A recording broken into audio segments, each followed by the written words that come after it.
Okay, most med spa owners think clients just wake up one day and decide to book a treatment, but that's not how it works. There's a hidden process every client goes through before they even set foot in your med spa. And if you don't understand it, you're losing potential bookings to your competition. In this video, I'm pulling back the curtain on how med spas attract and convert clients consistently. So if you ever wondered why some med spas are fully booked while others struggle, keep watching. So in this video, what I'm going to be going over is how do the top med spas get clients? And what it really comes down to is understanding what is the client journey.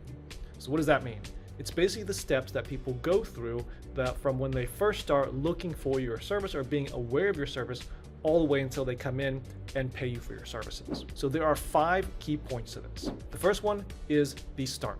Next one is the recall process. Third one is discovery. Fourth is selection. And the last one is the close or the end. So let's start off with the first point, the start. Now, most clients don't book a med spa treatment right away. The moment that they notice they have skin concerns or that they're aging or that maybe they have some wrinkles, they don't just wake up one day and be like, oh my gosh, I realize I have this wrinkle, I need to get it fixed right now. It's very, very rare that someone would come to that point. Usually what happens is that people start to notice it over time, and as it becomes more and more and more, it piles up more and more on their conscience. Then at a certain point, there's a breaking point, and that's when they want to start moving to the next step. Now, there may also be delays in them looking for treatment just because they may have some unfounded fears. Maybe it could be the cost that they're worried about. They don't know how much it costs, or they've heard that it's very expensive. Maybe they are scared that they're gonna look unnatural. Maybe they're worried about what their friends would think. Judgment from their friends and family can also be something that causes them to hold back. But whatever it is that there's something that is going to be holding them back to begin with. Now, maybe it's something small so they're able to overcome that really quickly, or maybe it takes a long period of time.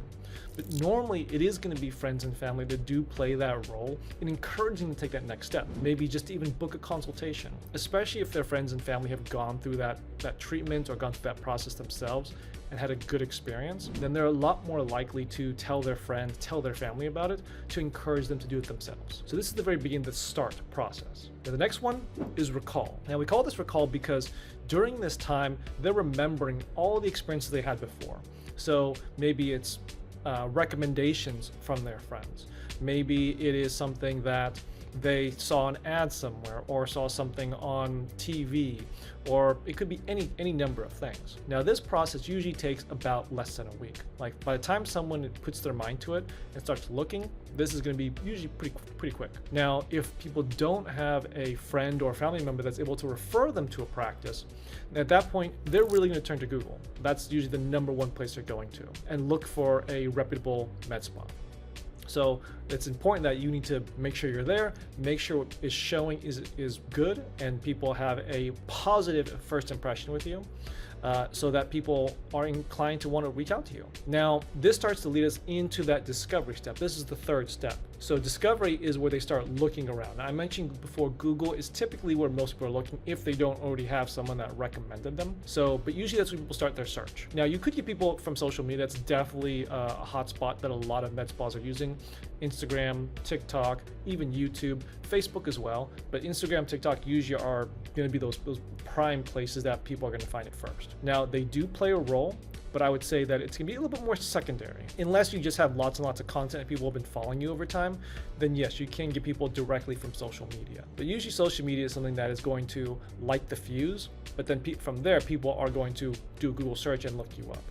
So the social media aspect of it is more to get their attention. Maybe they're seeing you before and afters, maybe they're seeing your client testimonials, and this is really just building credibility in their eyes of how they view you. Now, they also could be searching for med spas that offer special offers, but it's really going to be based on that specific treatment. At this point, you're looking really at 2 different buckets.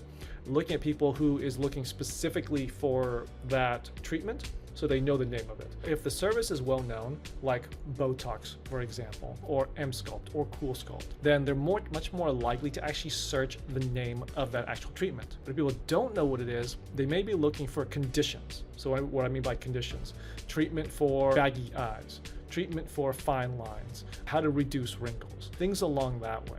So you need to be aware of that, of people may be searching for the name itself, people may be looking for the conditions. So you have to be aware of that so that you're being found for whichever way people search, you're showing up for both situations. because this all again comes down to discovery. Now, the next stage is selection. This is the fourth step in this process, the selection. And what it really comes down to is credibility and trust. Is that prospects are really going to choose a med spa, or at least give the first shot to a med spa, finding in the top search results. So again, if they're mostly looking on Google, they're going to look at the top. They may skip over the ads. Then they're going to typically see the Google map pack or the Google 3-pack. This is the map with the 3 businesses next to it. Now, from there, what they're going to be looking at? They're looking at position, but they're looking at reviews, social proof. These all play really key roles in whether people are going to reach out to you first. So if people see a result and all the businesses look approximately the same as far as review goes, as far as review score goes, they're typically going to start from the very top and then just go down the list. Now, let's say though that there's one practice in there that has overwhelmingly much more reviews than the other 2. Really, no matter where that practice is, located at number 1, number 2, number 3, people are simply going to go to that business first and choose that business first, at least giving them the first shot. So what do I mean by overwhelming? Let's say 2 practices have a 4.8 star rating and 50 reviews. Let's say the 3rd practice has a 4.8 star rating and 200 reviews. That's an overwhelming number, multiples of the other ones. And so if you're in a case where you're multiples of the other ones and your review score is pretty similar, then in that case, you're going to get most of the people coming to you first and giving you the first crack at it. And that's really what's going to make a big difference in your practice, is that you having that situation where the majority of people are reaching out to you first. But if you're not, then you're basically fighting with all your other competition in that map search. So that's how you want to be able to stand out, is by reviews. I would say is the number one way, the easiest way for you to stand out when people are just looking through and going through this selection process. Now, after this, after people select you, the next thing is making sure that you're actually answering the phone or responding back to them. Because this is another hidden part that I see a lot of people make a mistake on, is that they're ranking well, they have lots of online reviews, but they're really slow to get back to people.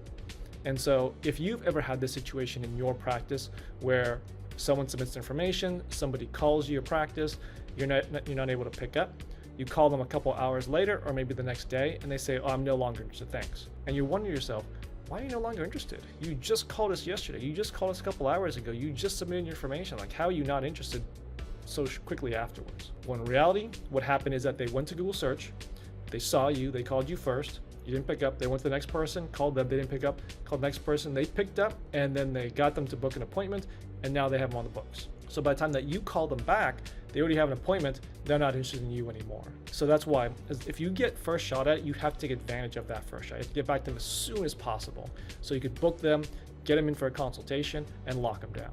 And so once you do that, now we go to the very last step, which is the close, or the end.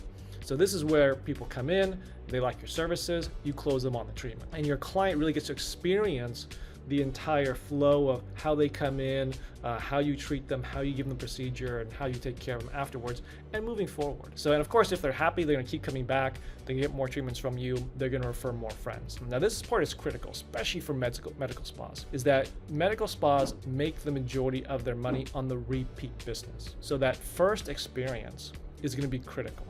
Even if you're in a position where you potentially may even lose money on the first experience, whether it's because you're doing marketing to get these leads, or maybe you just give them an amazing experience, you give them a lot of extra value, maybe you give them some cool thing that maybe costs you a little bit of money, and maybe you lose money on that first visit, but they're gonna be so blown away that they're gonna keep coming back to you over and over and over again. And especially if you have other services that you can cross-sell them on, now you start to bring up the value of your client significantly higher over time. What we've seen that for most med spas that are doing Botox, filler, and have some type of higher end treatment like body contouring, thread lifts, things like that, is that if you do this properly, that your value, your 2-year value of your average client should be about $6,600. So if that's not anywhere close to what you're doing now, you need to work on your cross sells, you need to work on your upsells. If you're above that, then that's great. So you already understand that you make money on the repeat business. So you want to make sure that that initial experience they have just completely blows them away. So that is the process that people go through. So from the beginning, it is the start when they are aware of the problem. After that is the recall process, where they start to look and think about, okay, what was all the experiences that I've heard from other people? What were all the names of these treatments I've heard from people? And they start to do their search. After that is the third one, is discovery. This is when they actually start actively looking for somebody to reach out to. Fourth step is selection. This is when they're starting to select those few practices that they want to reach out to first and give them the first chance. Now, after they select that practice, now it's the close or the end, where they get to experience what you do, what you can offer, and is it a good experience? Do they want to keep coming back to you or not? So that's everything in a nutshell. So once you understand the journey that someone goes through, now you can start to change how you change your experience, how you start looking for your clients, and how you're able to put yourself and your practice out there to be able to attract these types of people. So hopefully you got a lot out of this. If you need any help with this, there's a link below. You can schedule a time to talk with our team. We're happy to explain this in more detail on how it can work specifically for your practice. But until then, wishing you the best and much success.